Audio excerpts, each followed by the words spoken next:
Bueno, queridos patitos, estamos a día 7 de diciembre, pero de 1975. Es el momento en el que Indonesia invade Timor Oriental. Es un evento bien interesante en la historia, porque Asia vivió en este momento de 1975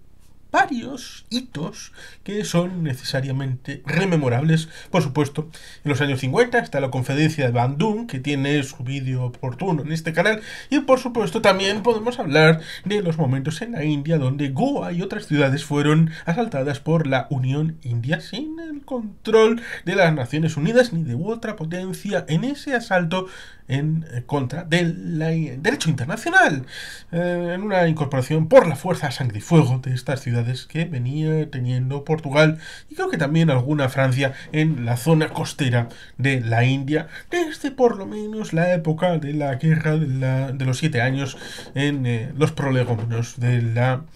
guerra de independencia de los Estados Unidos a mediados del siglo XVIII. Y por supuesto tenemos que hablar de Sukarno y Suharto en la teoría del dominó, en el ámbito de Asia y en la idea ciertamente de Who Lost China, ¿quién perdió China? En el año 49, cuando se producen las elecciones presidenciales del año 52, en donde Adlai Stevenson pierde contra Dwight David Eisenhower. Tenemos, por lo tanto, mucha materia que podemos hacer referencia en donde, ciertamente, estamos en periodo Guerra Fría y no podemos olvidarnos este hecho en donde Portugal controlaba el territorio de Timor Oriental cuando había habido, ciertamente, una situación curiosa en el ámbito de las antiguas Indias neerlandesas, donde el dinero dado a los Países Bajos para el Plan Marshall, para supuestamente la reconstrucción de los Países Bajos después de la Segunda Guerra Mundial, será un dinero que se invertirá por parte de Países Bajos en la guerra contra la insurgencia en la India Oriental neerlandesa, es decir, en lo que hoy conocemos como Indonesia. Por lo tanto, resulta interesante ese paso después de las batallas de la clásica Segunda Guerra Mundial, y ahí tenemos a Rubén Villamor con su saber hacer de las guerras en Asia y del frente del Pacífico, ahí para explicarnos, sobre todo en esos dos libros de la guerra entre Japón y China, especialmente en el ámbito de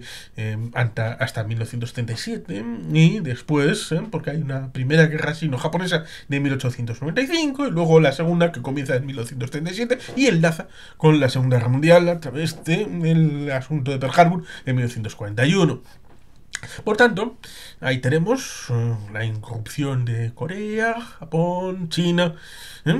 por supuesto el asunto de Tailandia, que es bastante curioso, esa dualidad de estar luchando durante breves horas en una situación bien curiosa, que el que lo quiera ver, ahí tiene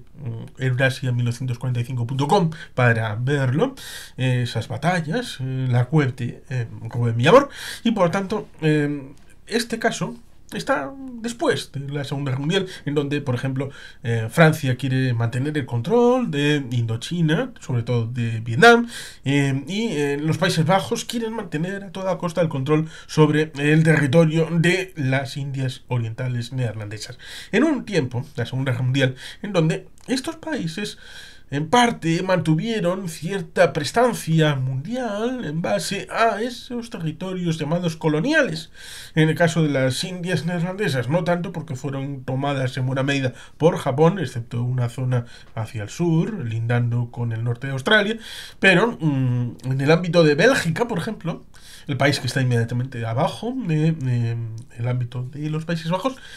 mantuvo su prestancia el gobierno en el exilio en Londres debido a la zona del Congo belga, que después de lo que había hecho cierto rey que está bien instruido su devenir histórico en cierto libro de Joseph Conrad, El corazón de las tinieblas, pues ciertamente fue sustraído la posesión personal en favor del Estado belga, que evidentemente fue muy útil para extraer recursos para el mantenimiento y el sostenimiento de la lucha del gobierno belga en el exilio de ese 40 al 45 en Londres, porque evidentemente no tenía la disponibilidad del territorio y ciudadanía del territorio belga, y por lo tanto esta situación, todavía con ámbitos coloniales, permitió a ciertos gobiernos que pudieron ir en el exilio para esos recursos poder activarlos para el sostenimiento de las cargas de estar en el exilio y después de la Segunda Guerra Mundial tratar de mantener el status quo de la manera más posible que fuera evidente, pero con la confrontación evidente de la Unión Soviética, que con el manto de la descolonización lo que en realidad querían era un cambio de jugadores, es decir, que en vez de los capitalistas occidentales europeos estuvieran ellos, así de sencillo, cambiar a los burgueses por los comiburgueses, como pasa en Venezuela con la burguesía. Y por lo tanto, esa justificación para una sustitución de los jugadores, pues evidentemente fue comprado por amplias capas del ámbito mundial. En el ámbito de los Estados Unidos lo que querían era no volverse a meter en un problema nunca jamás, como había tenido esa evolución en el año 19-20 para no votar a favor del Tratado de Versalles, debido a que junto al Tratado de Versalles había una incorporación de adendas con la Sociedad de Naciones que no querían votar a favor ni los republicanos ni algunos demócratas, siendo vetado por el Congreso, y por tanto eso llevó a que durante los años 20 y hasta el año 32 hubiera 3 presidentes republicanos aislacionistas que no querían sino América para los americanos, la doctrina Monroe, y el resto que se ocupe de sus historias. Y por tanto, había el riesgo de que o bien los Estados Unidos quisiera volver a retranquearse del mundo, o si intervenía, lo sería para decirle a los europeos que cambiaban el sistema por completo y por tanto no podían seguir interviniendo en la política mundial tal y como lo habían hecho previamente, cosa que sabrán muy bien los británicos y los franceses en la crisis de Suez de 1956. Cuando Estados Unidos les diga, tenéis que esa victoria militar que habéis tenido, esa victoria militar debido a que os han expropiado una empresa que es vuestra, el accionariado es vuestro porque os la ha expropiado el señor presidente de Egipto, Nasser, tenéis que envainárlosla, porque no podéis seguir. Y Estados Unidos os dice que os vayáis para casa. Esa dificultad, por tanto, pone punto final a lo que era cualquier proyección unilateral propia y distinta de Estados Unidos de proyección de poder en el mundo. Y lo que es para Reino Unido y para Francia, evidentemente, quiero decir de Portugal, que todavía mantenía Timor Oriental y que iba a ser descolonizado. Lo mismo que pasó en el año 48, en mayo, con el caso del mandato de Palestina, cuando se fueron los británicos al exterior, es decir, de vuelta a casa, y en teoría había el plan de partición del año 47, que fue votado por la mayoría de los países, excepto, por ejemplo, los países árabes, que renegociaron de alguna manera aquella resolución por la vía de los hechos, a través de la asunción del territorio de Judea y Samaria por parte de Jordania y de Gaza a través de Egipto. Es decir, aquellos territorios que iban a servir para el Estado árabe palestino, pues fueron tomados por países vecinos. Es decir, que fueron los países árabes los que destruyeron el futuro del Estado árabe palestino. Pero esto se suele olvidar, ciertamente, pero esta idea de que cuando una potencia europea se va, otros ocupan su lugar, pues evidentemente esta era la posibilidad que surgía cuando Portugal se iba a retirar, porque todo el mundo lo sabía. Había habido la Revolución de los Claveles en 1974 y ya habían dicho claramente que lo que querían era salirse del mundo completamente. Lo hicieron en Angola, lo hicieron en Mozambique, así está claro. Y evidentemente lo iban a hacer en Timor Oriental, con la dificultad de que evidentemente había una potencia que quería entrar en juego. Y esa potencia no es Indonesia, sino China. China, el asunto de la línea de los 9 puntos no es de ahora. La línea de los 9 puntos es un asunto de los años 40. Y por lo tanto, la disposición a proyectar todo su poder a toda esta zona hacia el sur, que se dijo que era cosa de los japoneses en la Segunda Guerra Mundial, y ojo, cuidado que van a llegar hasta Australia, los chinos, con la línea de los 9 puntos, intentaron, de otra manera, distinta, llegar a completar una toma de poder y de posición sobre todo este territorio. Hemos de recordar ciertamente que Sukarno es derrocado porque en teoría iba a haber un golpe de estado comunista en el año 67. Ahí tenemos la película del año 83, Los días que vivimos peligrosamente, aquella con Sigourney Weaver y con Mel Gibson.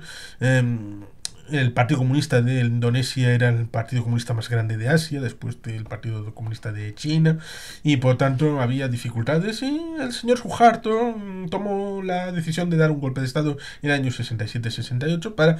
seguir manteniendo un status quo, en este caso favorable al ámbito de Occidente. Recordemos ciertamente que habían sucedido la guerra de Corea en el año 50, la partición en teoría del norte y el sur de Vietnam en el año 54, la no ejecución del referéndum, porque en teoría la reunificación iba a ser en favor de Corea de Vietnam del Norte. Ay, Corea. Sí, es que Corea fue el que invadió en el año 50 a Corea del Sur, Corea del Norte, y por tanto el armisticio seguía ahí y sigue ahí todavía en 2023. Y por tanto, la idea de dominó, de que todas las fichas iban a poder ir cayendo una detrás de otra, que primero era Corea, luego Vietnam, luego caería Tailandia, luego caería Indonesia y finalmente caería Australia, en un declive de Occidente para la toma de todo ese ámbito de Asia suroriental. Pues es una teoría que estaba ahí, encima de la mesa, y que está, por ejemplo, también en una película como es la de Robert Redford del año 74 de Los 3 días del Cóndor. Y por tanto, ahí ese run estaba permeando en varias partes culturales, políticas, institucionales. Ahí estaba, en el ámbito de lo presente en la época. Y, por lo tanto, no podemos obviar ese hecho de que había un juego de inteligencias, como en la Guerra Fría, y ahí interviene, por ejemplo, Australia. Australia le convenció a Indonesia de que lo que mejor podía hacer para evitar la entrada de actores extranjeros y, sobre todo, con la posibilidad de que hubiera alguien externo a la propia Indonesia y externo a la propia Australia que controlara el posible resultado de las prospecciones de hidrocarburos que habían hecho alguien en el terreno que lo que iba a haber sido la República de Timor Oriental, fuera a beneficio de terceros, especialmente de China, porque hemos de recordar que ciertamente es posible que en otro escenario como es el de las Islas Canarias, ya en los años 70 se sabía que podía haber hidrocarburos en la zona de la mediana entre la costa y el ámbito de las Islas Canarias. Unos metales, unos hidrocarburos que ya se sabía en esos años 70 y que todavía no ha visto la viabilidad porque la geopolítica a veces permite o no permite, y de momento se trata de poner un tupido velo en donde se hace ver como que no existe, y cuando llegue la viabilidad entonces tal vez se haga una exploración y diga, tate, aquí hay tomate. Y eso evidentemente hizo que hubiera cables, telegramas, información circulando en nivel secreto, cosa que se ha sabido tiempo después y ha generado problemas de diplomacia entre Australia y Timor Oriental. Hizo que incentivaran desde Australia a Indonesia a tomar las riendas de Timor Oriental. Porque evidentemente una democracia lo que no puede hacer es tomarla ella misma, salvo que se convierta en un imperio. Y Australia, todavía bajo dominio del Reino Unido, en buena medida, porque ¿cuándo efectivamente se independiza Australia? ¿Qué día exactamente? Porque esa es una pregunta que creo que tiene difícil respuesta, más allá del Estatuto de Westminster, y también el mismo caso, como comentamos alguna vez el señor Xavier Grandion y yo, pues, ciertamente ahí tenemos la dificultad en Canadá también, o en Nueva Zelanda. Con la Constitución en los años 80, ¿es el momento de la independencia? Y ciertamente esa situación compleja de Australia, también dependiendo en buena medida de los Estados Unidos, porque después de la Segunda Guerra Mundial se dieron cuenta de que son una isla y cualquier necesidad geopolítica y comercial dependía de la proyección de una flota poderosa, que evidentemente no era la Royal Navy ya, y tampoco era la propia Australian Navy.